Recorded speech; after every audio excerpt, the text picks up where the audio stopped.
بسم الله والحمد لله والصلاة والسلام على سيدنا رسول الله.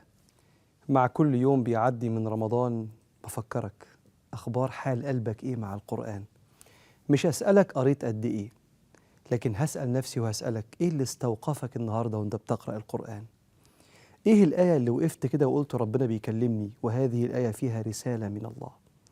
ساعتها لو بدأ قراءتك للقرآن تكون بهذه القراءة، أنت على مراد الله في علاقتك بالمصحف. أفلا يتدبرون القرآن؟ أنت كده بتتلو كتاب الله، بتتتبع المعاني من وراء الآيات. أنت كده بتتدبر القرآن، والدبر هو الظهر. يتدبرون القرآن يعني ينظر خلف الآية، في ظهر الآية كده وراها إيه من معاني ورسائل من الله. وإحنا كل يوم بنفتح كتاب ربنا باحثين عن رسالة من الله سبحانه وتعالى. ورسالة ربنا النهاردة لعبد زاهد، وكأنه معرض كده عن عبادة من أهم عبادات الإسلام. قبل ما أخش في الموضوع، أول حاجة درسناها في العقيدة عن ربنا هو الأشياء التي تستحيل في حق الله، الأشياء اللي مستحيلة تكون عند ربنا، زي التناقض. مش ممكن مثلا ربنا سبحانه وتعالى يقول وقال ربكم ادعوني أستجب لكم، يوعد بالاستجابة، وبعدين نفاجأ إن وعده ده ما تنفذش في الحياة، كأن ربنا خلف وعده. ده يستحيل في حق الله. مش ممكن ربنا سبحانه وتعالى يبعت النبي عليه الصلاة والسلام يقول للناس ادعوا الله وأنتم موقنون بالإجابة، وبعدين ربنا يخلف وعده وكأنه لم ينفذ وعده لسيدنا رسول الله. وسيدنا النبي يقول أنا رسول الله وهو منجز لي ما وعدني. مش ممكن يحصل أبدا. مش ممكن ربنا سبحانه وتعالى يبقى أراد أنه يستجيب دعائك ثم تحصل حاجة يعجز الإله عن استجابة دعائك. هو قال كده، قال لا يعجزه شيء في الأرض ولا في السماء. أمال إيه الحكاية؟ في ناس كتير قوي دعت بدعوات ولسه لم تستجاب إلى الآن.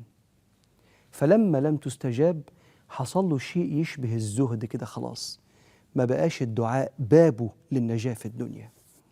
فرسالة ربنا النهاردة إلى الزاهد في الدعاء.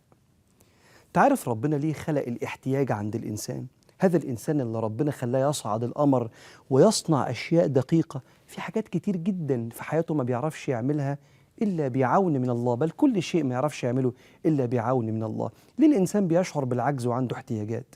عشان يدعي، فيكون الدعاء وقت للقاء، لقاء الروح مع الله. الإنسان وهو بيدعي بيحس بالفقر بين يدي الله. هذا الفقر بيخلي الإنسان متواضع وعلى يقين إن في حاجات كتير في الدنيا مش في إيديه، فيبقى إنسان مش متكبر وعايش عارف حجمه كعبد. لحظة الدعاء والانكسار بين يدي الله بتوصل الروح بخالقها، هذه الروح اللي حياتها في الوصل بالله سبحانه وتعالى. فالدعاء هو وقت للقاء مع الله. فلو صادف هذا الدعاء عطاء من ربنا، لو كان اللي بتدعي بيه خير وربنا يعلم إن فيه خير، فكان الدعاء لقاء وعطاء. ولو كان الحاجة اللي انت بتدعي بيها مش خير ان انت تاخدها دلوقتي، يبقى الدعاء وقت للقاء الروح مع الله وتفوض أمرك لربنا سبحانه وتعالى في وقت العطاء كيفما يشاء ووقتما يشاء. فجت رسالة من ربنا النهاردة في القرآن، ربنا بيكلم الناس اللي بتدعي والناس اللي زهدت في الدعاء. بيقول لهم هو ليه في بعض الدعوات مش بيستجيبها، وليه ساعات ربنا سبحانه وتعالى يأخر حاجات وانت متأكد انه الأنفع دلوقتي يديها لك، وازاي ربنا يعلمك تكون مستجاب الدعوة في رسالة الله للزاهد في الدعاء. وإذا سألك عبادي عني فإني قريب أجيب دعوة الداع إذا دعان فليستجيبوا لي وليؤمنوا بي لعلهم يرشدون.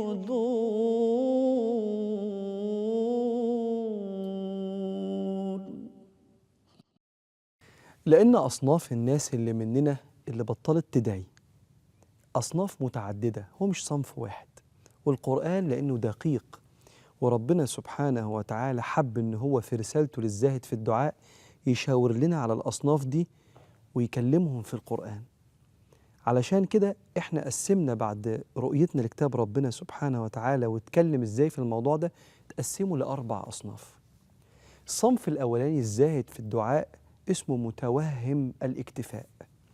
هو واحد مننا بيحب ربنا سبحانه وتعالى، لكنه طول ما الحياة مستقرة عنده ما عندوش مشاكل مش بيدعي، وعنده إحساس هو وهم الحقيقة إنه مكتفي ومش محتاج إنه يدعي إلا في الأزمات الضخمة. ربنا اتكلم عنه في رسالته إلى الزاهد في الدعاء وقال: وإذا مس الإنسان الضر دعانا لجنبه أو قاعدا أو قائما فلما كشفنا عنه ضره مر كأن لم يدعنا إلى ضر مسه.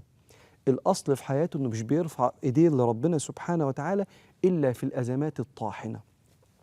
لكن ربنا بيقول لهذا الصنف متوهم الاكتفاء: خد بالك إن قلة لقائك مع ربنا سبحانه وتعالى وقلة دعائك ده بيعمل حالة من الترف اللي بتخلي الإنسان استقراره ده يخليه غافل فيعصي ربنا سبحانه وتعالى. وإذا أنعمنا على الإنسان أعرض ونأى بجانبه وإذا مسه الشر فذو دعاء عريض. لما ربنا يخلي حياته مستقرة يبقى معرض وغافل، وفي الأزمات يقرب لربنا سبحانه وتعالى.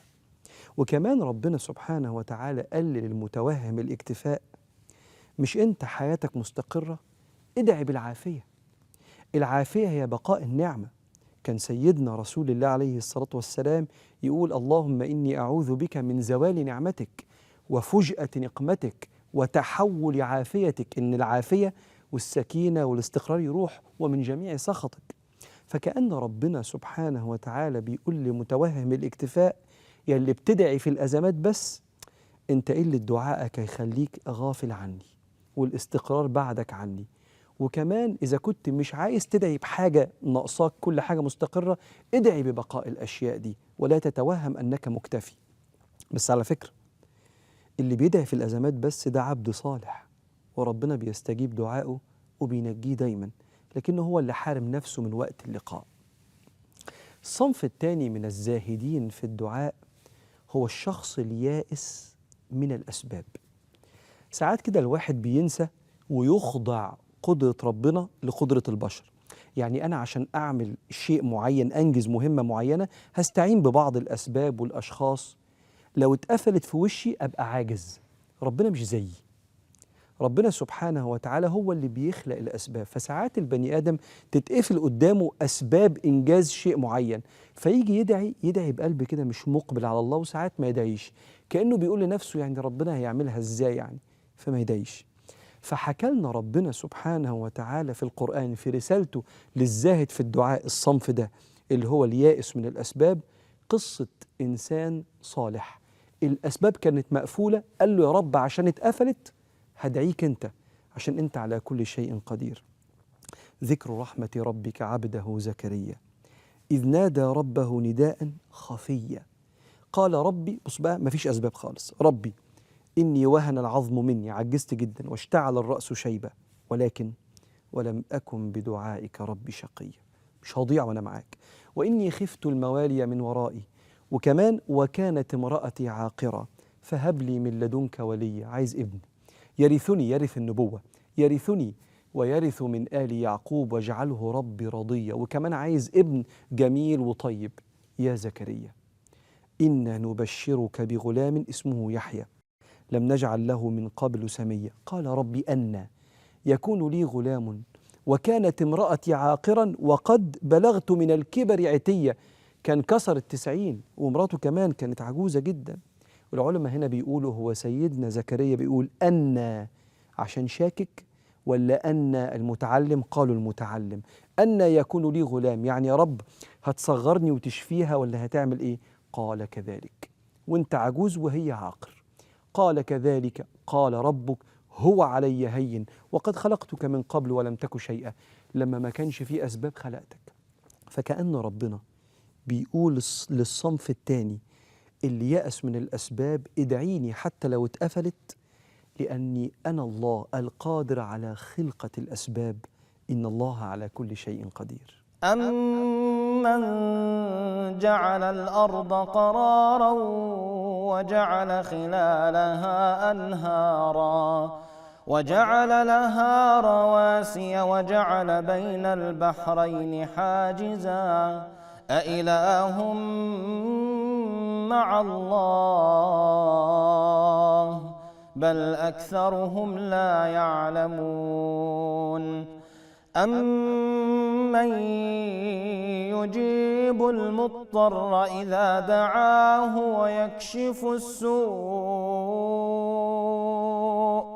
ويكشف السوء ويجعلكم خلفاء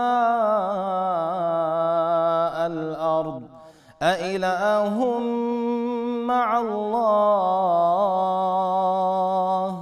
قليلا ما تذكرون. جميل قوي القرآن وسهل لما تقراه في أي موضوع وانت بتبحث عن رسائل ربنا يرتب لك عقلك. رسالة إلى الزاهد في الدعاء، الصنف الأولاني متوهم الاكتفاء وربنا يقول له بلاش كده، انت بتمنع نفسك من لقائي وهتعيش غافل عني.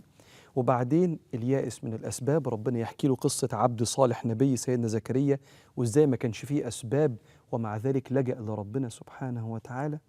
وينتقل معانا القرآن بسلاسة وسهولة كده لصنف ثالث من أصناف الزاهدين في الدعاء، وهو الحزين من المجيب. واحد من جواه حزن من ربنا سبحانه وتعالى. ليه؟ كان عنده عشم. أرى وإذا سألك عبادي عني فإني قريب أجيب دعوة الداعي إذا دعان، فدعا بحاجة هو شايف إنه محتاجها جدا ومفيدة وما تغضبش ربنا وما حصلتش. وشايف الحاجة دي مع ناس تانية في الدنيا حواليه مبسوطين بيها وهم ممكن يكونوا ما تعبوش زي ما هو تعب. فعنده حالة من الإحباط من المجيب سبحانه وتعالى، ويسأل نفسه مش ربنا قال وقال ربكم ادعوني أستجب لكم؟ فين بقى الكلام ده؟ قال عنه ربنا آية في القرآن: لا يسأم الإنسان من دعاء الخير وإن مسه الشر فيئوس قنوط. أول ما الأبواب تتقفل بعد ما كان عنده أمل يحصل له قنوط، والقنوط فيه حزن كده من ربنا سبحانه وتعالى. هذا الإنسان الحزين من المجيب ربنا سبحانه وتعالى اتكلم معاه في القرآن بآيتين كلهم حنية. الآية الأولى: ولو يعجل الله للناس الشر استعجالهم بالخير لقضي إليهم أجلهم. والآية الثانية: ويدعو الإنسان بالشر دعاءه بالخير وكان الإنسان عجولا. معنى الآيتين إن في حاجات شر أنت فاكرها خير، لو ربنا هيعجلها لك زي ما أنت عايز ممكن تأذيك جدا تهلكك، لكن الحقيقة ربنا بيتدخل في دعوتك بعلمه. وأنا عايزك لو كنت حزين من المجيب تركز في المثال ده. في واحد بتاع ديليفري، وفي واحد بتاع خدمة عملاء، وفي طبيب ماهر أمين. بتاع الدليفري لما بتطلب منه أي حاجة بيقولك تحت أمرك، بل ويقول لك كمان اقتراحات من عنده حتى لو كانت مؤذية بالنسبة لك. أنت عندك السكر فيقترح عليك حاجات تحلي بيها، هو ما يعرفكش، هو عايز يبيع أكتر حاجة. ده بتاع الدليفري. وفي واحد تاني بتاع خدمة العملاء اللي أنت بتكلمه وتشتكي له أنا مش عاجبني الطريقة دي، هو أهم حاجة تطلع مرضي وما تتكلمش غلط على المؤسسة اللي بيشتغل فيها، هيعمل لك اللي أنت عايزه.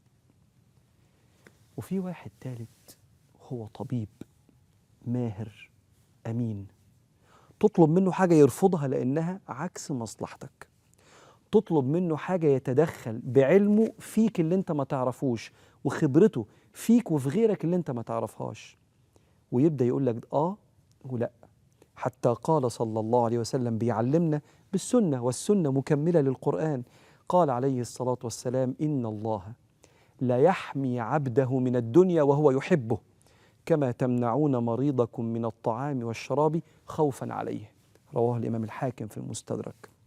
فأنت زعلان إن ربنا ما استجابش، وحزين لأنك شايف الحاجة اللي نفسك فيها واللي شايف إنها مفيدة بالنسبة لك، مش شايف أي ضرر في إيد غيرك وإنت ربنا أخرها عليك. وأنا هقول لك على حاجة لما تسأل طب فين بقى صدق وعد ربنا فإني قريب أجيب دعوة الداعي إذا دعان. العلماء قالوا إن ربنا سبحانه وتعالى لو أنت طلبت منه حاجة وكان الحاجة دي خير وهيجي من وراها خير يديها لك زي ما هي.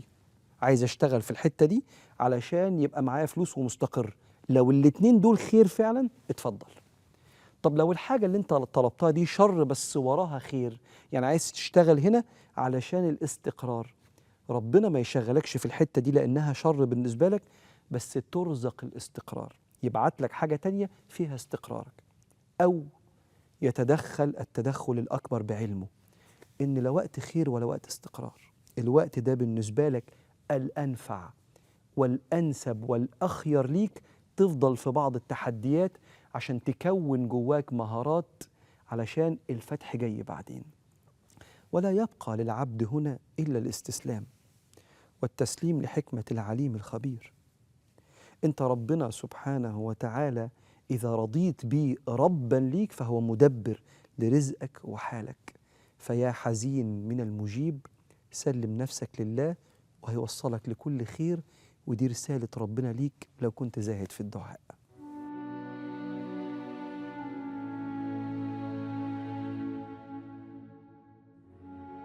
صاحب اليقين ممكن يدعي ويتمنى ويختار، لكن بعد ما بيدعي بيفوض أمره لربه الذي يخلق ما يشاء ويختار. سيدنا نوح العبد الصالح والنبي الأكرم ليه قصة في الدعاء مع ربنا سبحانه وتعالى عجيبة. ما بين دعوة دعاها سيدنا نوح فاستجاب ليها ربنا فغيرت مجرى التاريخ، وما بين دعوة خطرت ببال سيدنا نوح فرآها رب العالمين فنهاه إن هو يدعي بيها، وما بين دعوة دعاها فلم تستجاب من الرحمن الرحيم. بعد 950 سنة من إفناء سيدنا نوح عمره في دعوة أهله وأحبابه وأهل بلده لطريق النور، لكنه واجه من الكبر والعناد ما كاد أن يودي بحياته. رفع إيده لربنا سبحانه وتعالى وهو بيقول رب إني مغلوب فانتصر، فيتغير مجرى الكون وتستجيب السماوات والأرض بأمر من مالك الأكوان. ففتحنا أبواب السماء بماء منهمر وفجرنا الأرض عيونا فالتقى الماء على أمر قد قدر وحملناه على ذات ألواح ودسر تجري بأعيننا. وبدأ سيدنا نوح في إعداد السفينة لركوبها انتظاراً لهذه الاستجابة. أثناء ما سيدنا نوح بيعد السفينة وبيركبها هو وال80 واحد اللي أسلموا معاه، إذا يخطر ببال سيدنا نوح أن ربنا ينجي باقي البلاد، فإذا برب العالمين يقول واصنع الفلك بأعيننا ووحينا ولا تخاطبني في الذين ظلموا إنهم مغرقون. يا نوح ما أراه في قلبك من حنان على هؤلاء الهالكين بحكمتي لا تتفوه بي. ثم أمره ربنا سبحانه وتعالى باستبدال هذه الدعوة بدعوة تانية وقل رب أنزلني منزلا مباركا وأنت خير المنزلين. يركب سيدنا نوح وهي تجري بهم في موج كالجبال، وإذا بسيدنا نوح يلمح ابنه فوق جبل، ونادى نوح ابنه وكان في معزل يا بني اركب معنا ولا تكن مع الكافرين. قال سآوي إلى جبل يعصمني من الماء قال لا عاصم اليوم من أمر الله إلا من رحم وحال بينهما الموج فكان من المغرقين. من رحمة ربنا سبحانه وتعالى إن ما وراش سيدنا نوح ابنه وهو بيغرق، لكن الموج علي قدام عينين سيدنا نوح ثم أغرق هذا الابن العاق لأبيه اللي ما آمنش بربنا سبحانه وتعالى. لكن قلب سيدنا نوح هو قلب الأب المتعلق العاشق بابنه. قال ربي بعد انتهاء هذه الحادثة الضخمة في التاريخ واستقرار السفينة، قال ربي إن ابني من أهلي وإن وعدك الحق وأنت أحكم الحاكمين. عندي أمنية لكني أعلم إن اختيارك أحكم وأرحم من اختياري. قال يا نوح هذه الدعوة لن تستجاب. يا نوح إنه ليس من أهلك، إنه عمل غير صالح، فلا تسألني ما ليس لك به علم، إني أعظك أن تكون من الجاهلين. فاعتذر سيدنا نوح عن هذه الدعوة وطلب من ربنا وإلا تغفر لي وترحمني أكن من الخاسرين.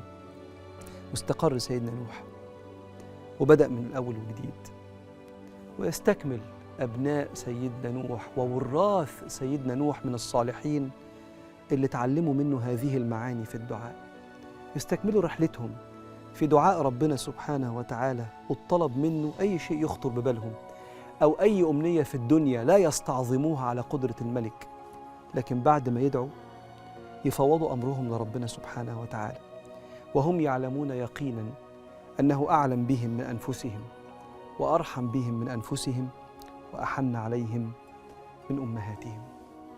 رسالة من الله،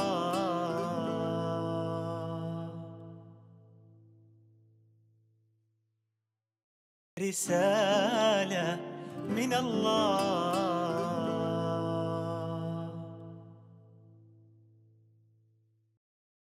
ولا تكونوا كالذين نسوا الله فأنساهم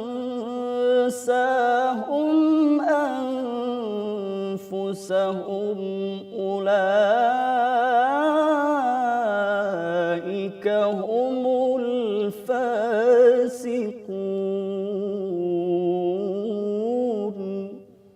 لا يستوي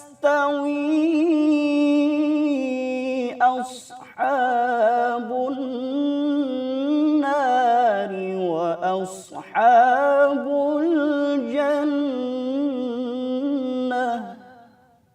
أصحاب الجنة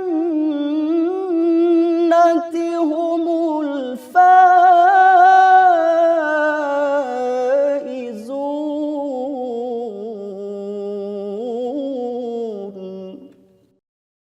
وأنا ماشي مع حضراتكم في رسالة ربنا إلى الزاهد في الدعاء، أتمنى أكون وأنا بقرأ الآيات اللي يعرفها يبدأ يبص لها بنظرة مختلفة، نظرة تخليه يسقط الآيات دي على حياته عشان يعيش بالقرآن ويفهم رسالة ربنا ليه لو الآية دي تخص حاله دلوقتي.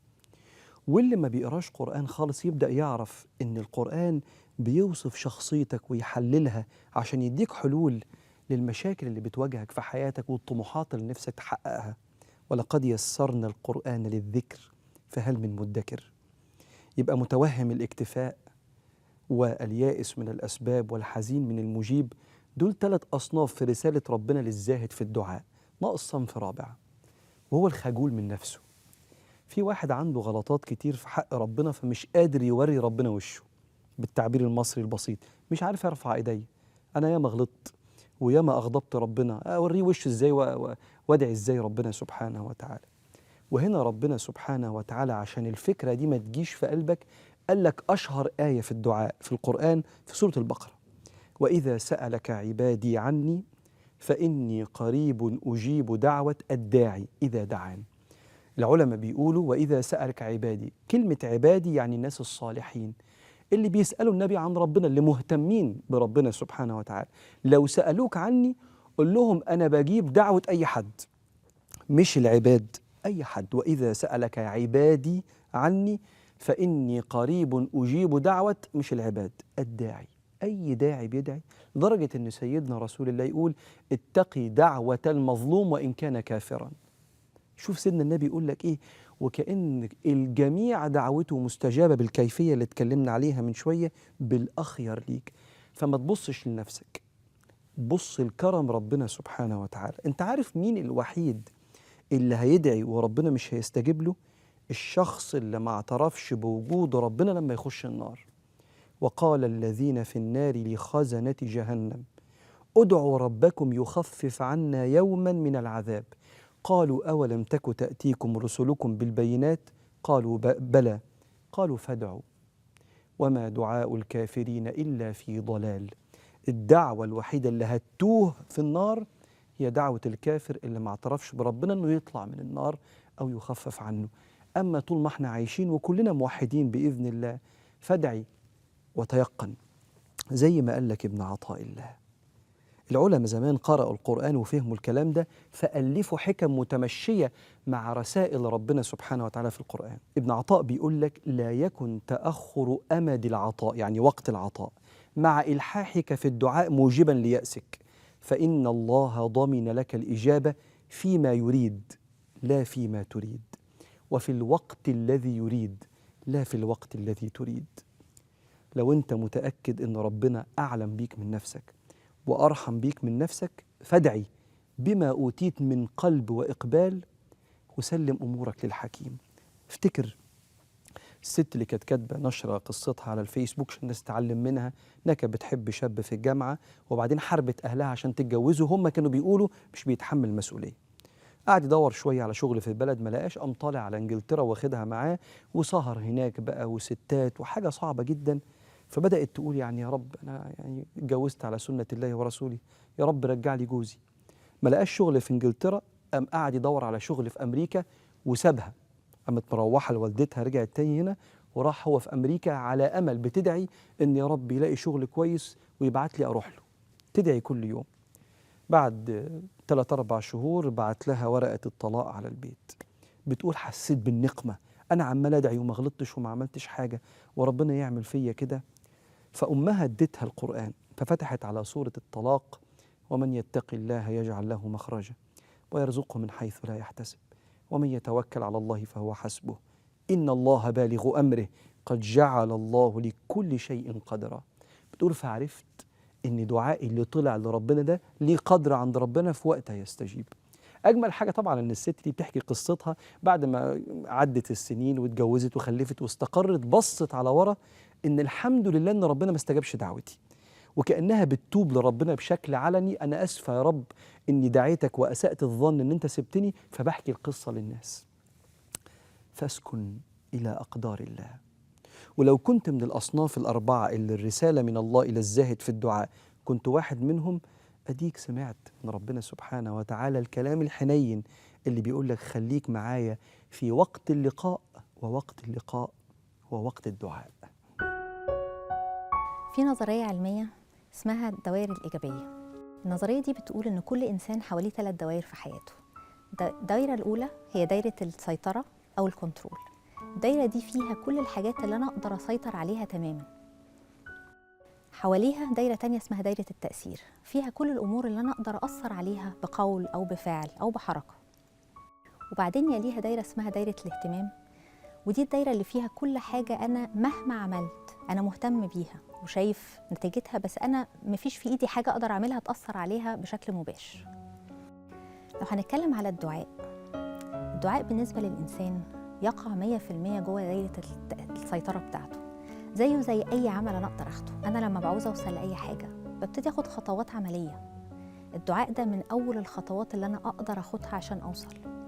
ولو هنتكلم على تأثير الدعاء أو أنا لما بدعي بيحصل إيه، فتأثير الدعاء زي تأثير أي عمل أو نتيجته، فهو مش في دايرة السيطرة بتاعتي، هو في دايرة الاهتمام. لو أنا بصيت للدعاء زي ما ببص لأي عمل بعمله، إحنا لما بنكون عايزين نوصل لحاجة بنبذل قصارى جهد إن إحنا نوصل للحاجة دي بإن إحنا نسعى وناخد بالأسباب ونتحرك. والدعاء من ضمن أكتر الأسباب أو الأسلحة اللي إحنا ممكن ناخدها في طريقنا. بيزهد في الدعاء ده بيفكرني بالطفل اللي قرر إن هو مش محتاج مامته خلاص، أنا هربي نفسي ومش محتاج أمي علشان تربيني. وحاجة اتعلمتها في الحياة إن ساعات الدعاء بيوصل وبيستجاب مش شرط من دعائك لنفسك، لا من دعاء الناس ليك. أنا ليا واقعة حقيقية حصلت لزوجي. جت فترة زوجي كان ساب شغله وقعد فترة مش لاقي شغل، وكانت وقتها ظروفنا المالية صعبة وكان عندنا أقساط وكان عندنا ديون، وهو كان تعبان جدا ومتضايق. وكان عندنا جنينة صغيرة حوالين البيت، كان كل يوم ينزل يقعد يلف حواليها عشان يفكر ويهدي نفسه ويرجع تاني لحد ما أهدى. فمرة هو بيلف حوالين الجنينة دي جاله راجل عجوز في السن ومعاه طفل صغير وطلب منه إن هو يساعده، وحصل إنه ساعده فعلا. والراجل ده دعاله دعوة. يوميها جوزي طلع وقال لي أنا ادعت لي دعوة وأنا حاسس إن الدعوة دي استجابت من ربنا. فعلا ما كملناش شهر بعدها وربنا يسر لنا الأمور جدا، اشتغل ورزقنا وسع جدا وكل اللي احنا كنا بنتمناه حصل وزيادة. برشح للناس كتاب لستيفن كوفي اسمه The 7 Habits of Highly Effective People أو العادات ال7 للناس الأكثر فاعلية. الكتاب ده بيتكلم على إزاي أنا أكون إنسان إيجابي، إزاي أحقق الهدف اللي أنا عايزة أوصل لها، وإزاي أكون دايماً ببص للهدف الأخير اللي أنا عايزة أوصل له وأخد بالأسباب وأتحرك. لما تصفحنا القرآن لقينا أن ربنا سبحانه وتعالى في رسالته إلى الزاهد في الدعاء طلب منه 4 حاجات يعملها عشان ينتفع بالدعاء: إقبال، يقين، عمل، دوام. هشرح لك كل واحدة فيهم إزاي ربنا اتكلم عليها في القرآن. إقبال، يقين، عمل، دوام. الإقبال، ربنا سبحانه وتعالى طلب لقاء الروح في وقت الدعاء، إن الروح تبقى موصولة بربنا، يبقى في حضور للقلب مع الجسد وانت بتقول له يا رب أنا محتاج منك حاجة. زي بالظبط كده ما تكون في أزمة كبيرة وتقابل حد عنده قرار وتقعد بين إيديه في منتهى الخضوع وانت بتقول له أنا محتاج. أكيد بتبقى قاعد معاه مش وانت باصص في الساعة أو باصص في التليفون، انت متوجه بكليتك واحتياجك بين إيديك قدام هذا الإنسان اللي بيخدمك. فما ظنك بربنا سبحانه وتعالى. وده اللي ربنا قاله في سورة الأعراف: ادعوا ربكم تضرعا وخفية إنه لا يحب المعتدين. من الاعتداء في الدعاء إن الإنسان يدعي ومش مركز مع ربنا سبحانه وتعالى.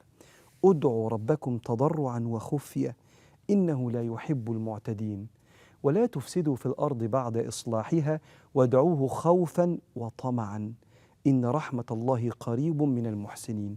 لو خايف من الأزمة خلي الخوف ده جوه قلبك واقبل بهذا الخوف بالإيدين ربنا. قول له يا رب أنا خايف من مخلوق من مخلوقاتك، خليك معايا يا رب.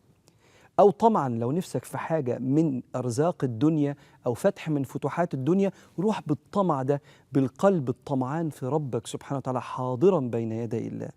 هذا الإقبال بيخلي الإنسان لو دي لحظة عطاء يبقى في لقاء وعطاء، ولو مش لحظة عطاء لعلم الله صارت لحظة لقاء الروح مع الخالق سبحانه وتعالى. يبقى الإقبال. رقم 2 اليقين. ربنا بيبقى مطلع سبحانه وتعالى على قلبك وانت بتطلب منه، فعايزك تتخيل ان ربنا مطلع على الثقة اللي مالية قلبك وانت بتقول له انا عايز منك حاجة يا رب، انا متأكد ان حضرتك هتعمل لي الانسب ليا وانت قادر على كل شيء. عكس لما الانسان يبقى بيدعي وهو عنده احساس العجز، حاشاه سبحانه وتعالى ان يعجز، لا يعجزه شيء في الارض ولا في السماء جل في علاه. هذا اليقين ربنا حكاه لنا في سورة قصة يوم ما ربنا يعني أنشأ مكة. كيف أنشئت مكة؟ أنشئت مكة من قبلها بسنين طويلة. يوم ما ربنا قال لسيدنا إبراهيم خلي زوجتك هاجر هنا وإسماعيل هنا في الحتة دي، يا رب ده ما فيهاش أي إنسان، دي صحراء اللي يعيش فيها أيام يموت من الجوع والعطش، افعل ذلك يا إبراهيم. قال له حاضر يا رب، بس ليه عندك طلب رغم ان شكله مستحيل بس انت قادر على كل شيء. ربنا إني أسكنت من ذريتي بواد غير ذي زرع عند بيتك المحرم ربنا ليقيموا الصلاة. عندي دعوة فاجعل أفئدة من الناس تهوي إليهم. على إيه يا سيدنا إبراهيم؟ هو في حد بيعيش في الصحراء اللي ما فيهاش آبار؟ فاجعل أفئدة من الناس تهوي إليهم وارزقهم من الثمرات لعلهم يشكرون. منين؟ لكن شوف الكلمة اللي بعدها: ربنا إنك تعلم ما نخفي وما نعلن. ما نخفي من اليقين والثقة فيك وما نعلن وما يخفى على الله من شيء في الأرض ولا في السماء. فسيدنا إسماعيل كما تعلمون وهو طفل بيخبط برجليه ربنا فجر بير زمزم اللي اتجمعت عليه القبائل وأنشئت هذه الحضارة وهذه الأماكن المباركة عند البيت الحرام من دعوة سيدنا إبراهيم الموقن في المستحيل إن ربنا قادر عليه سبحانه وتعالى. فلو اتقفلت في وشك قل له يا رب. ومن معاني اسم الله القدير هو الذي يستطيع أن يوجد المعدوم. لو في حاجة منعدمة يعرف يخلقها سبحانه وتعالى ويعدم الموجود. لو في شيء موجود هو سبب خوفك ربنا يقدر يشيله من طريقك بقدرته وهو على كل شيء قدير. يبقى إقبال ويقين دول 2 من مرادات الله اللي ذكروا في رسالة الله للزاهد في الدعاء. لما البيبان اتقفلت قدامي ولقيتني هايم في الحياة مجروح والخطوة تاهت عن طريق أحلامي ملقتش غير باب السما مفتوح. مهما هتقسي يا دنيا وتزلي مهما تتوه يا خطوة وتضلي باب الكريم هو اللي فاضل أدعيه وقلبي بكل سر يبوح أجري عليه وارفع إليه كفي وابكي ودموع الدنيا ما تكفي وفي عز برد اليوم كأس متدفي، عشمان وعشامي في رحمته مسموح. نادى الكريم في كتابه كل غريب، ادعيني تلاقيني قريب ومجيب. وعد الرحيم اللي بدعاء بالطيب، كل الجروح من البدن والروح. إقبال، يقين، عمل، دوام. اتكلمنا عن رسالة ربنا للزاهد في الدعاء، إن الطلبين الأولين الإقبال على ربنا أثناء الدعاء، واليقين حسن الظن في ربنا إنه قادر على إعطاء الخير. العمل، الإنسان اللي بيدعي بحاجة ده حال قلبه مع الله وروحه، لكن حال جسده المفروض إنه يفني جسده في الأخذ بأسباب هذا الشيء. اللي عايز فلوس، واللي عايز يتجوز، واللي عايز يطلع من كربة معينة، لازم يجتهد في التفكير والعمل والتخطيط عشان يبقى عمل الشيء اللي ربنا طلبه منه، وهي عبودية الجسد، الأخذ بالأسباب. ومع الأخذ بالأسباب بالجسد قلب لاجئ لربنا بمنتهى الإقبال واليقين، عشان الإنسان ما يبقاش بيدعي فقط وهو تارك الأسباب. عشان كده ربنا حكى لنا في سورة الأنفال، لما سيدنا رسول الله طلع مع الصحابة وكانوا 300 عشان يستردوا فلوسهم من مكة، لقوا جيش 1000 قدامهم، 300 قصاد 1000، بدأوا يفكروا مع بعض يحطوا خطة يصفوا الجيش، لكن حرب صعبة. فبدأ النبي صلى الله عليه وسلم بعد الخطة يدعو، قال تعالى: كما أخرجك ربك من بيتك بالحق وإن فريقا من المؤمنين لكارهون يجادلونك في الحق. احنا 300 هم 1000، بعدما تبين كأنما يساقون إلى الموت وهم ينظرون. وإذ يعدكم الله إحدى الطائفتين أنها لكم وتودون أن غير ذات الشوكة تكون لكم. مش عايزين حرب، نفسكم على طول في النصر من غير حرب. ويريد الله أن يحق الحق بكلماته ويقطع دابر الكافرين ليحق الحق ويبطل الباطل ولو كره المجرمون. دي صفة الجيش وهو بيتحط وبيتصف الصف وبيتحط له الخطة بتاعته. أخذنا بالأسباب، دار نقاش جدال بين الصحابة وسيدنا رسول الله، بس إحنا ما فيش عندنا اختيار غير المواجهة. خدنا بالأسباب. يرفع النبي صلى الله عليه وآله وسلم إيديه ويقول القرآن: إذ تستغيثون ربكم فاستجاب لكم أني ممدكم ب1000 من الملائكة مردفين، يعني ورا بعض، وما جعله الله إلا بشرى ولتطمئن قلوبكم به وما النصر إلا من عند الله إن الله عزيز حكيم.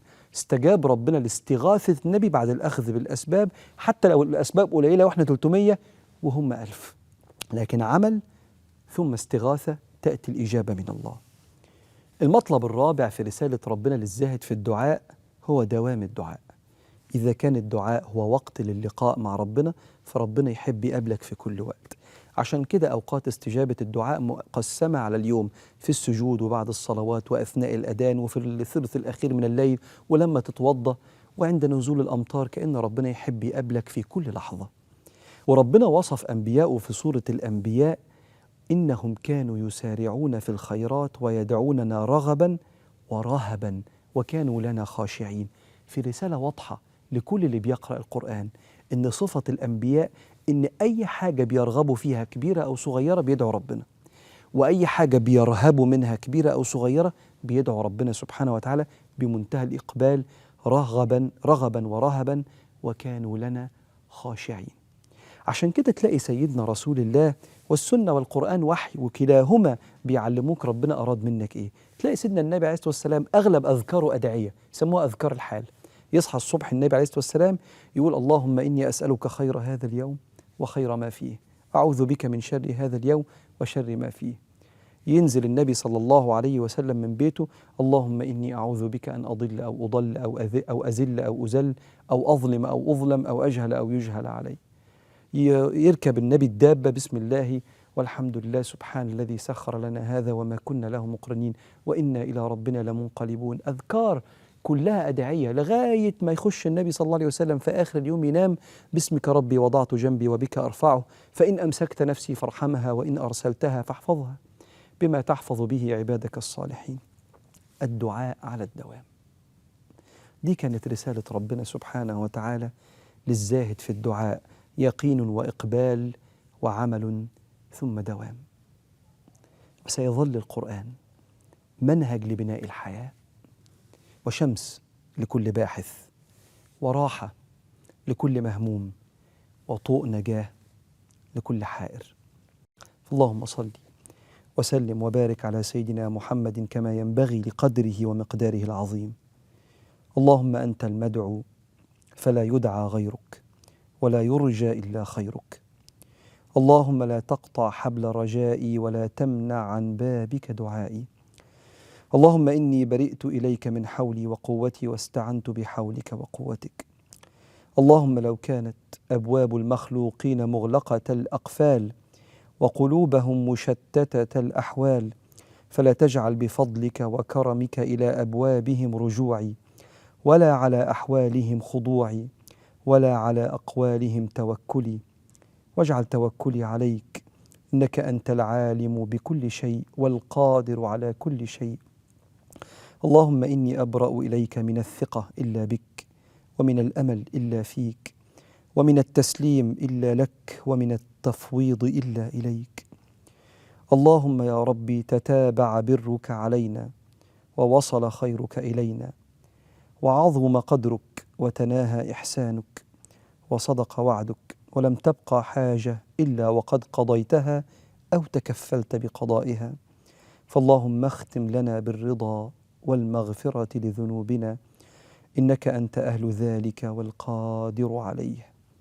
وصل اللهم وسلم وبارك على سيد الخلق سيدنا محمد، خير من سجد وخير من دعا، يا سميع يا مجيب. بسم الله والحمد لله والصلاة والسلام على سيدنا رسول الله. بسم الله الرحمن الرحيم. الذين آتيناهم الكتاب يتلونه حق تلاوته أولئك يؤمنون به. التلاوة هي التتبع، وإذا أضيفت للقرآن يعني تقرأ القرآن قراءة المتتبع الباحث عن الرسائل من وراء الآيات. في شباب كتير يجي يمدح في كتاب يقول أنا قريت الكتاب ده غير لي حياتي، ده مدح في الكتاب. لكن لما تقول أنا قريت القرآن غير لي حياتي، ده مدح في نفسك. والمدح ده إنك أنت استطعت أن تستقبل من الله عز وجل، وأذن لك أن يفتح قلبك لاستقبال رسائل ربنا سبحانه وتعالى. فيا بخت اللي القرآن بيغير له حياته، يا بخت اللي ربنا سبحانه وتعالى يسر له وأعطاه الإذن أن يتصفح بتتبع وتأمل في رسائل ربنا سبحانه وتعالى. احنا النهاردة هنقرأ رسالة من رسائل ربنا، من أصول رسائل القرآن، وهتشوف طول ما احنا ماشيين مع بعض. سيدنا جعفر ابن أبي طالب بيشرح الإسلام للنجاشي فيقول: كنا قوما أهل جاهلية نعبد الأصنام ونسيء الجوار ويأكل القوي منا الضعيف. وده كان حال العرب قبل بعثة النبي صلى الله عليه وسلم. إذا ضعفت الأديان السماوية حصل تدهور في الإنسانية، فالقوي أكل الضعيف. وكانت القوة للرجال، قوة السلطة والقوة البدنية، فالداس على المرأة. وكانت المرأة قبل بعثة النبي صلى الله عليه وآله وسلم جزء من ممتلكات الرجل على الحقيقة زي مقتنياته، فلم يكن لها حقوق نفسية ولا مكانة اجتماعية، ولم يكن لها حقوق مالية. فجت رسالة واضحة جدا ومكررة كتير في القرآن، رسالة من الله إلى ظالم النساء.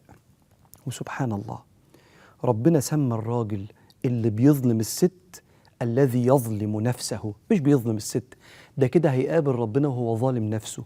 تيجي في سورة البقرة بعد ما ربنا اتكلم على أحد الحقوق النفسية للمرأة، قال تعالى بعدها: ومن يفعل ذلك، لو أكل الحق ده فقد ظلم نفسه. وتيجي في سورة الطلاق عن الكلام عن الحقوق المادية للمرأة، ثم يقول الله: وتلك حدود الله ومن يتعد حدود الله فقد ظلم نفسه، لإثبات أن الراجل لو ظلم الست يبعث عند رب العالمين يقابل ربنا وهو ظالم نفسه. والقرآن بدأ في سورة البقرة بالكلام عن الحقوق النفسية والمالية للمرأة، ثم انتهت سورة البقرة وجت سورة آل عمران بتحكي قصة السيدة مريم الصديقة قدوة الرجال والنساء. ثم السورة الثالثة في القرآن سورة النساء، 176 آية بتتكلم عن حقوق الست النفسية والمالية، علشان يترسخ في ذهن الرجل ويتشال من ذهن الأجيال اللي كانت قبل سيدنا رسول الله عليه الصلاة والسلام حقارة أو وضاعة قيمة المرأة. وإحنا النهاردة هنتكلم مع بعض إزاي كان في رسالة واضحة من الله في القرآن، إزاي إن الرجل ينقذ نفسه من ظلم المرأة اللي في حياته. إن المسلمين والمسلمات والمؤمنين والمؤمنات والقانتين والقانتات والصادقين والصادقات والصابرين والصابرات والخاشعين والخاشعات والمتصدقين والمتصدقين والمتصدقات والصائمين والصائمات والحافظين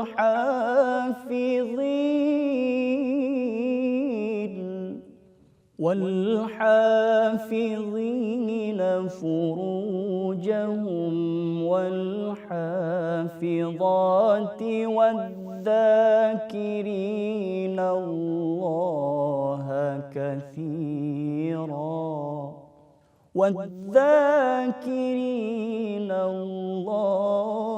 كثيرا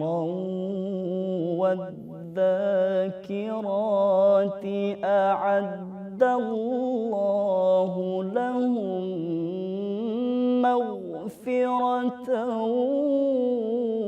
وأجرا عظيما. في رسالة ربنا في القرآن إلى ظالم النساء، ربنا سبحانه وتعالى رد للمرأة اعتبارها في موضوعين كانت مظلومة فيهم جدا: المكانة النفسية والاجتماعية ليها في المجتمع وعند الراجل، والحقوق المالية. نبدأ بالمكانة النفسية الأول. بدأ القرآن بإلغاء هذه الأسطورة الظالمة للست، إن ستنا حواء هي السبب، هي اللي قالت لسيدنا آدم كل من الشجرة اللي ربنا حرمها، وهي السبب في نزول سيدنا آدم من الجنة. ربنا سبحانه وتعالى بيقول: ويا آدم، الخطاب لسيدنا آدم اهو، ويا آدم أسكن أنت وزوجك الجنة فكلا من حيث شئتما ولا تقربا هذه الشجرة فتكونا من الظالمين. يبقى الخطاب لسيدنا آدم. ربنا بعدها بيقول في سورة طه: فوسوس إليه، لسيدنا آدم، فوسوس إليه الشيطان قال يا آدم هل أدلك على شجرة الخلد وملك لا يبلى فأكلا منها. يبقى هم كلوا هم الاثنين، بس الموضوع جه من سيدنا آدم. فأكلا منها فبدت لهما سوآتهما وطفقا يخصفان عليهما من ورق الجنة وعصى آدم ربه فغوى ثم اجتباه ربه فتاب عليه وهدى. ويحكي ربنا قصة التوبة في سورة البقرة: فتلقى آدم، يعني هو اللي عنده الغلطة هو اللي ربنا بيتوب عليه. فتلقى آدم من ربه كلمات فتاب عليه إنه هو التواب الرحيم. فأدي أول إزاحة للأسطورة اللي كانت بتخلي دايما الراجل يقول للست أنت السبب، نزلتنا من النعيم للشقة اللي احنا فيه ده. فدي أول حاجة. الحاجة التانية، ستنا أم سلمة أول ست هجرت مع النبي صلى الله عليه وسلم أو قبل النبي عليه الصلاة والسلام. فجت لسيدنا محمد تقول له: هو الكلام الجميل اللي فيه ثواب في الجنة وعطاء من ربنا لينا إحنا كمان كستات ولا للرجالة بس؟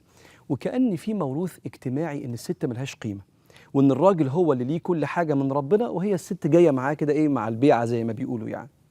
فنزل رد من ربنا مخصوص لأم سلمة، والكل ست يخطر ببالها الموضوع ده. فاستجاب لهم ربهم أني لا أضيع عمل عامل منكم من ذكر أو أنثى بعضكم من بعض. انتوا الاتنين زي بعض في مقامكم عندي، اللي هيعمل منكم عمل صالح هياخد ثوابه كامل، مش الست تبع الراجل في الموضوع ده. مش بس كده، لما ربنا سبحانه وتعالى أراد إنه يبين مكانة المرأة في الشريعة وعند ربنا ومقامها في الجنة، قال للرجالة لو عايزين يبقى عندكم قدوات هضرب لكم مثل بقدوات، رغم إن في آلاف الرجال عبر التاريخ ضرب لهم مثل بستتين. قال تعالى في خاتمة سورة التحريم: وضرب الله مثلا للذين آمنوا امرأة فرعون إذ قالت رب ابن لي عندك بيتا في الجنة ونجني من فرعون وعمله ونجني من القوم الظالمين. طب نروح بقى على مثال تاني، يمكن راجل من رجال التاريخ. قال: ومريم ابنة عمران التي أحصنت فرجها فنفخنا فيه من روحنا وصدقت بكلمات ربها وكتبه وكانت من القانتين. وكأن ربنا سبحانه وتعالى بيلغي من أذهان الرجال وحتى النساء اللي حاسين بالضآلة إن مفيش حاجة اسمها الراجل أعلى من الست عند ربنا سبحانه وتعالى، ومفيش حاجة اسمها إن إحنا نزلنا بسبب ستنا حواء وأمنا حواء، حتى يحدث تغيير للنموذج المعرفي الخاطئ اللي كان متراكم قبل بعثة النبي عليه الصلاة والسلام. ومن آياته أن خلقكم من تراب ثم إذا أنتم بشر تنتشرون. ومن آياته أن خلق لكم من أنفسكم أزواجا لتسكنوا إليها وجعل بينكم مودة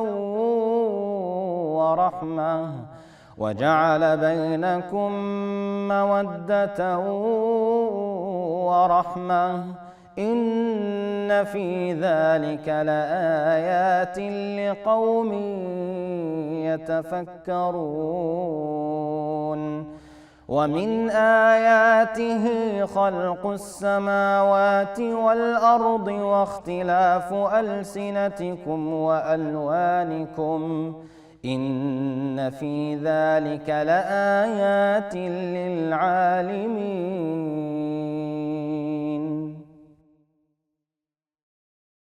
مش بس كده، ده زمان أيام قبل بعثة سيدنا رسول الله كانت الستات محرومة من إن هي تشرب اللبن ده للرجالة بس، ومحرومة كمان من إن هي لو الخروف خلف ذكر واتذبح الذكر ده الراجل بس اللي ياكل منه، مش من حق الست. لكن لو ماتت المعزة ولا الخروف نبقى ناكل مع بعض الستات والرجالة.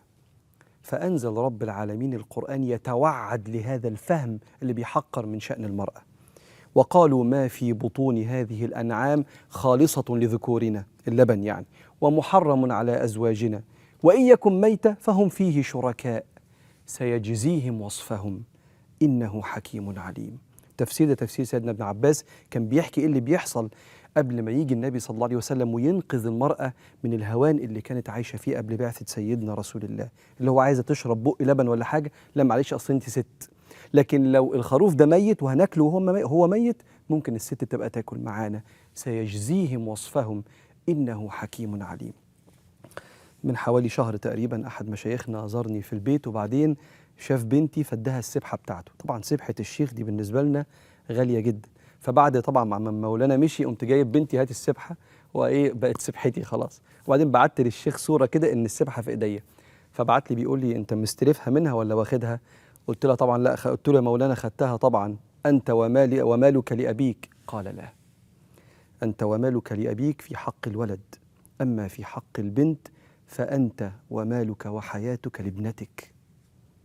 شوفوا العلماء بيعلمونا إيه، بيغير مفهومنا. طبعا بقى إيه، هاتي السبحة أبوكي، وشيخنا يربينا على إكرام المرأة سواء كانت مراتك ولا أمك ولا أختك ولا بنتك، رضي الله عن مشايخنا. مش بس كده، العرب زمان بمناسبة قيمة المرأة النفسية والاجتماعية كانوا وارثين عادة مقيتة من يهود الجزيرة العربية، إن الست لو كانت حائض تبقى نجاسة حسية، فكانوا يطردوها من البيت، ما تقعديش معانا كأنها نجاسة. حاجة صعبة جدا يعني، وما تاكلش معاهم، ما تمدش ايديها على الأكل. فينزل القرآن عشان ينتصر للمرأة من هذه العادة القبيحة. ويسألونك عن المحيض قل هو أذى فاعتزلوا النساء في المحيض، يعني اعتزلوا الجماع فقط، ولا تقربوهن يعني في الجماع حتى يطهرن، فإذا تطهرن فأتوهن من حيث أمركم الله إن الله يحب التوابين ويحب المتطهرين. نساؤكم حرث لكم فأتوا حرثكم أن شئتم، يعني دول حلالكم.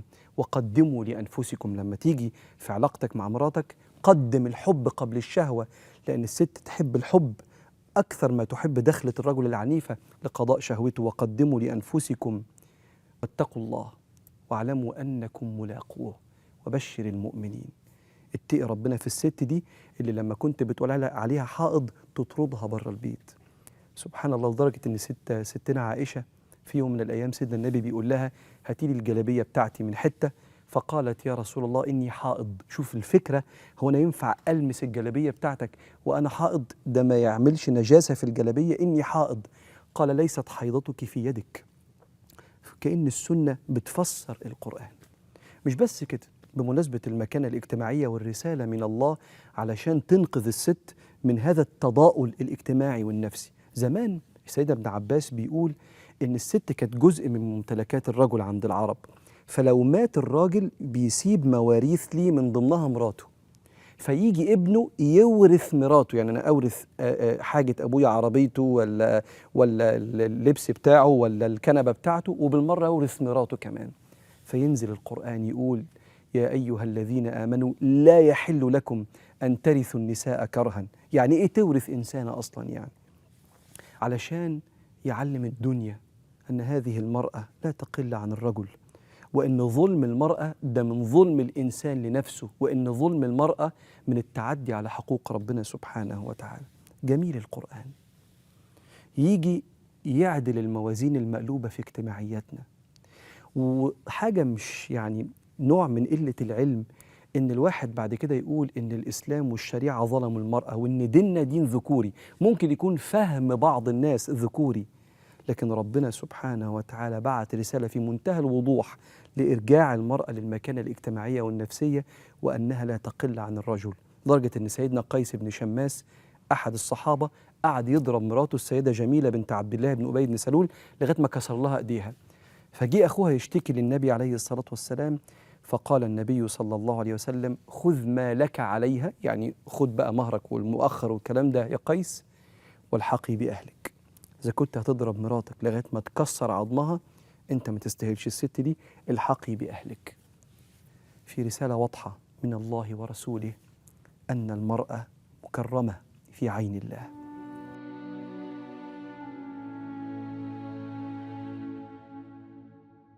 جميل قوي لما الواحد يكون مجروح في قلبه ويبقى حد جنبه بيكبر بخاطره، وأجمل حاجة يكون اللي جنبك هو ربنا سبحانه وتعالى. السيدة خولة بنت ثعلبة كانت بتتخانق مع جوزها كشأن البيوت، شيء طبيعي، وفي ثورة الغضب قال لها أنت علي كظهر أمي. الكلمة دي عند العرب ليها معنى وكأني فقدت اهتمامي بيكي، وكأنك صرتي زي أمي، ليس هناك انجذاب بين الرجل وامرأته. ثم خرج الصحابي الجليل جوزها مع أصحابه ليجلس في مجلس، ثم رجع آخر اليوم وطلب منها حقه الشرعي، فرفضت لأنه ما صالحهاش ولم يداوي هذا الجرح.